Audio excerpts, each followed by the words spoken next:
তো আজকে সকাল সকাল একটা জায়গা যাব, তো চলো তোমাদেরকেও সাথে করে নিয়ে যাই। আমাদের গাড়ি চলে এসছে আর আমরা দুজন কিন্তু চেপেও পড়েছি।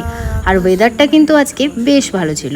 আর এই যে দুজন মিলে কর্তা গিন্নি আমরা দুজন মিলে সকাল সকাল বেরিয়ে পড়েছি। ব্রেকফাস্ট করে ফেলেছিলাম। চলো একটা স্পেশাল কাজে যাচ্ছি, সেটা হচ্ছে গাড়িটা কিনতে গিয়েছিলাম।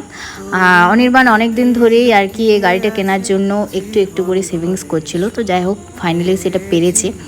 আর আমরা তারপর ডমিনোস গিয়েছিলাম, কারণ আমার তো খুব খিদে পেয়েছে। আমি আবার এক জায়গায় বেশিক্ষণ বসে থাকলে আমার খিদে পেয়ে যায়। তো যাই হোক অনেক দিন পর ডমিনোস এলাম, কারণ মোটা হয়ে যাচ্ছে বলে ডমিনোসের পিৎজা খাওয়া ছেড়েই দিয়েছিলাম। তো আজকে দেখলাম না আর পাচ্ছি না, চলো একটা ডমিনোসের পিৎজা খাওয়াই যাক। তো আমার সেই ফেভারিট চিজ কর্ন পিৎজা নিয়ে নিয়েছি, সাথে এটাও ছিল, এটার নামটা ভুলে গেছি, গার্লিক ব্রেড নিয়েছিলাম। তো সব কিছু একদম খাচ্ছি আমার মতোই, কিন্তু অনির্বাণও কিন্তু খেতে খুব ভালোবাসে পিৎজা। তো thanks for watching guys, love you all.